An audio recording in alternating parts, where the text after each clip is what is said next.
Alright, welcome back to another video, and today I want to talk about the G.I. Joe Classified Series OutBack. Now this is not the Tiger Force OutBack, this is the regular OutBack. He is number 63 in the line. Alright, so quick story. I found this guy in a GameStop over in Delaware over the weekend. We were visiting my mother-in-law for Mother's Day, so hopefully everyone out there had a wonderful Mother's Day with their mothers, or if you are mothers, happy Mother's Day to everyone. Yeah, so I got this guy, and I ended up getting him actually for less price than what he originally was, because I had, my perks with GameStop, so that worked out to my benefit. I never thought I was going to see this guy out in the wild, because he's, they're so hard to find unless you're ordering them online, which of course you can get. All right, so enough of my yammering. Let's get this guy out of the package. Take a look at this OutBack and see what the difference is between this guy and the Tiger Force version, and take a look at his accessories that he comes with. So let's get him out of the box and let's have a look. Okay, so now that we have him out of the box, I have to say, look.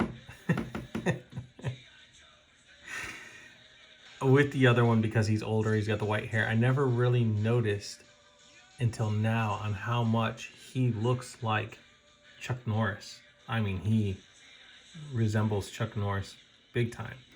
But anyway, that's not what we're here to talk about. We're here to talk about this version of OutBack. So let's get in and take a look at his accessories real quick, and then we'll take a look at OutBack himself, and we'll end the review. Starting off, we have his backpack. Now, if I'm not mistaken, this is a lighter brown compared to the Tiger Force version, which is actually a darker brown. Still the same exact backpack. Next, we have his knife.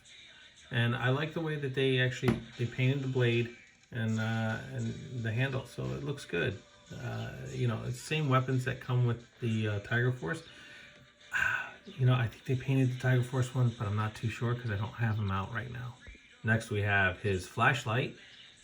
Next, we have his Kingsman pistol, which that's exactly what it reminds me of because of the actual shotgun cartridge down here at the bottom, which I know it's a flashlight, but still, it reminds me of the handgun from the Kingsman. And yes, he still has the hand wraps on there as well. Next, we have his shovel. And the only thing that really gets me with this is, it's nice, it's cast in plastic, but boy, I gotta heat this up and get this warpness out of it because it came warped. My Tiger Force one did not, and that was in the window packaging. Didn't really help, now does it? And next, we have his machine gun, and yes, it still has this strap, and yes, the clip does come out, and it does go back in. One thing about this one is it's a harder plastic compared to my Tiger Force one. But the difference in this is the warpage in this bad boy. I gotta really heat this up to get the warp out of it. I don't know if it's coming through a camera, if you guys can see that, but this gun is actually bent. It's actually going like this. It's curving. So heat it up, it'll take it out, but still. In the window packaging of my OutBack, of the Tiger Force one, I did not have a whole lot of warped weapons. Plus, the plastic was a lot softer with those. So anyway, enough of that. Let's get into take a look at Bazooka. Real nice. OutBack himself. All right, so here we have the younger version of this guy. And yeah, like I said, resembles Chuck Norris a little bit, or I can't think of his name. The guy who played Leonidas in in 300. Anyway, I like the way they did the red hair, the blue eyes, the green, very nicely done on the bandana.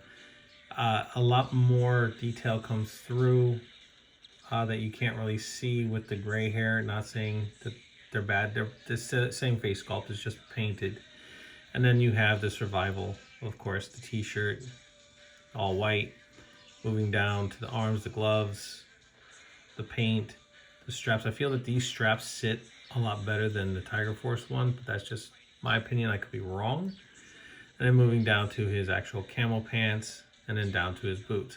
So look, articulation wise, the guy can look down, he can look up, side to side, great head tilt. you know, his arms can move out this far. At least on my figure, they can only move out. Okay, there we go. I got him to go a little bit higher. Bicep swivel. We have his double jointed arms, of course. Wrist swivels, and then it bends side to side. And I do notice that with this, his arms kind of stay flared out a little bit because he's so muscular, right? And then, and then he, of course, he has his ab crunch, which bends forward, his ab crunch, which bends back, waist swivel, and then, of course, we all know about the drop down hips, leg can move forward. And I do want to point out, now listen, I want you guys to understand where I normally would have my pet peeves with certain things with this line. Let me point out and give credit where credit is due. OutBack, these drop down hips are so gummy that when you go to move his leg forward, you have to literally fight to get them to move forward. I had to literally use WD-40 or some kind of lubricant on mine to get the legs to move, not on this one. So Hasbro has fixed that issue when it comes to this figure. Let me just put it that way, for this figure. All right, moving on. He has his thigh swivel and then his double jointed knees, which mine are a little stiff, but hey, stiffness is okay. Nice range of motion right there. And then of course the boot cut with the swivel. Foot can move back, move forward, and then you have his ankle rocker, which is very nice. Now, what I want to talk about is they've fixed some things on this guy, and then yet we have gone back on some things. So I'm not going to, make this long-winded, but that's what I keep seeing more and more. So with the original Arctic Storm Shadow, we had this wiggly waggly top, right? So if this wasn't holding this, okay, he is wiggly. Now, granted, there's that little ratchet joint in there, but look how wiggly that is. We have other figures that are the same way, they're just not so wiggly waggly that way. I don't understand. You fix one thing and then the other eludes. I'm not picking on the line, and that's cool. Look, I can deal with this because it doesn't really, whatever. Like I said, when it comes to certain things, I can let go and I can deal. So I don't want you guys to think that I'm just trashing this line from the last two, from the Falcon or the CoverGirl. I think that if you're gonna buy something, you're gonna get something, they should be good. And the same thing with the gummy legs on the Tiger Force version of this guy. You don't want to have a bunch of gummy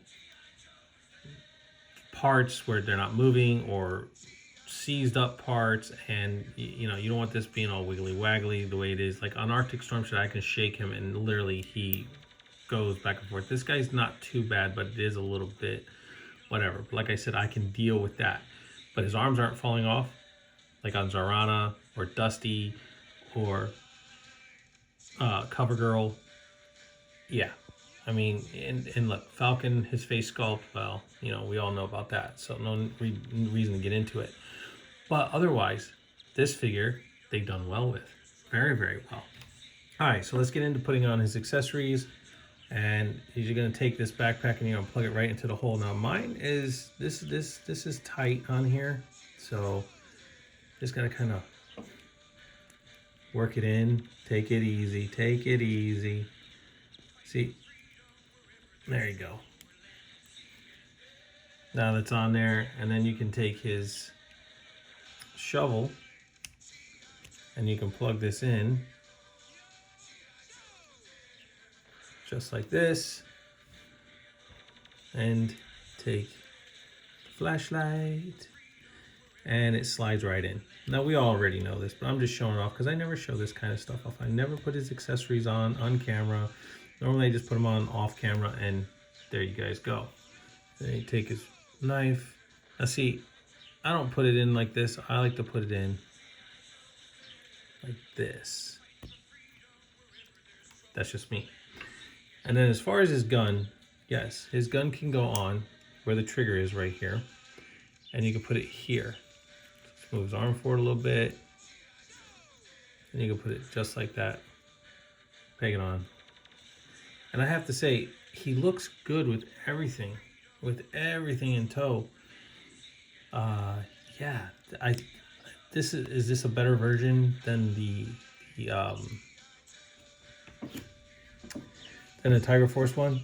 I think so, but that's just my opinion. You guys might think that the Tiger Force one's better. I think that with what we got with the Tiger Force compared to what we have here with this guy, I think he's a better version. This version's better. I think they fixed the quality control issues with it. Like I said, I will give props where credit is due, credit where credit is due. I'll give props where props are due, whatever you want to say. But he looks good. Just as good as the other. And does he have the arm hairs? He does. They're light, they're slightly painted red, the arm hairs are. Around the other one, they're all painted white. And but there's a little bit more, you can see him a little more. But you can still see him. It's coming through on camera, I hope. But yeah, even they added that in. So I have to give it to him. They did pretty good. This right here, I can overlook because that's part of that joint. I don't care for that, but it's not falling apart. So yeah, this guy here, I have to say out of a 10, I would give him, I'd give him an 8.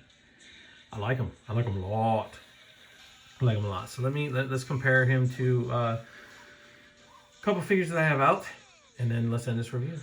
Here's how he compares to the Masters of the Universe New Eternia Man-E Faces. And the scale is really not that far off, considering that this guy is, half man, half robot, half creature, whatever you want to say. It's still not too bad. I mean, look at, you could put him in that line and he would fit, considering the fact that some of the figures are going to be bigger, but they're supposed to be because they're, from a different universe. And here's how he compares to the Butterface Falcon. And look, I know I gave this guy crap. I still have him. The face sculpt could have been better. Like I said, eventually I'll find another head sculpt and I'll swap him out. But still, yeah. Hasbro, literally with this figure, it's like Santa Claus throwing up in your face. You know what I mean? My God.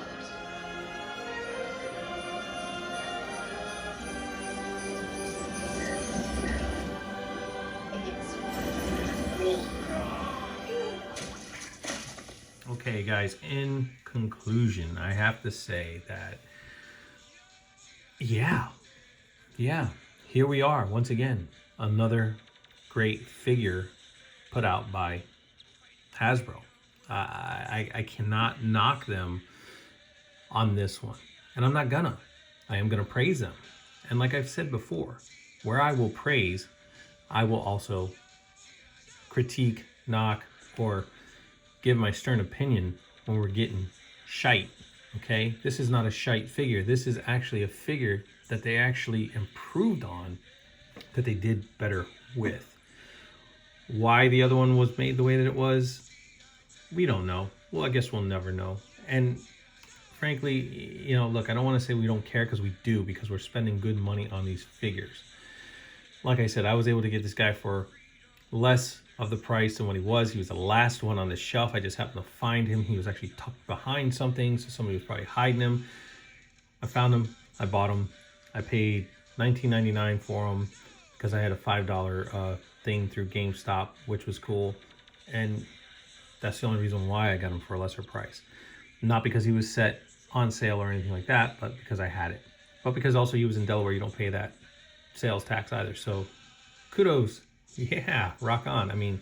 He's well worth it. Listen, I want to see this line grow.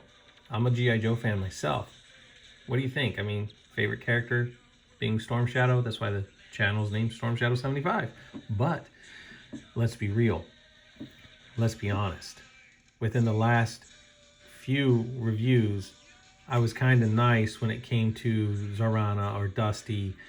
Then when we got to CoverGirl, okay, I wasn't terrible with it, but I did let you know how I felt about the situation. Same thing with Falcon, which actually, when it comes to articulation and movement and stuff, it's great. His feet are a little whatever, but I can overlook that as well. But the face sculpt, listen, it is what it is. we're gonna move on from that and not even get into that one. But here we have a great figure. So I'm hoping Copperhead, Torpedo, Rock and Roll, excuse me, Shipwreck, yeah, and those other ones when they come out, I hope they have fixed a lot of these quality control issues. This here is not that big of an issue. I can live with it. I don't like it, but I can live with it. It's not falling off joints and gumminess and all sorts of weird shit we were getting before. But I wanted to let you guys know I'm going to give praise where praise is due. And this guy here, if you get your chance to pick him up, pick him up. If not, that's fine too. Anyway, guys, I really hope you guys all had a great Mother's Day. If you're mothers, or with your mother, or with your daughters, whichever. I hope everybody had a great Mother's Day. Thank you for tuning in and watching the video. I appreciate everybody, and everybody new to the channel. Thank you so much. And with that being said, guys, I will catch you all. No, I won't, because I want to let you guys know one other thing before I forget. And I almost did. Like, subscribe, share, leave a comment down below. Hit that notification bell so we never miss out on anything new. And now, I'll catch you all on the Flippy Flip.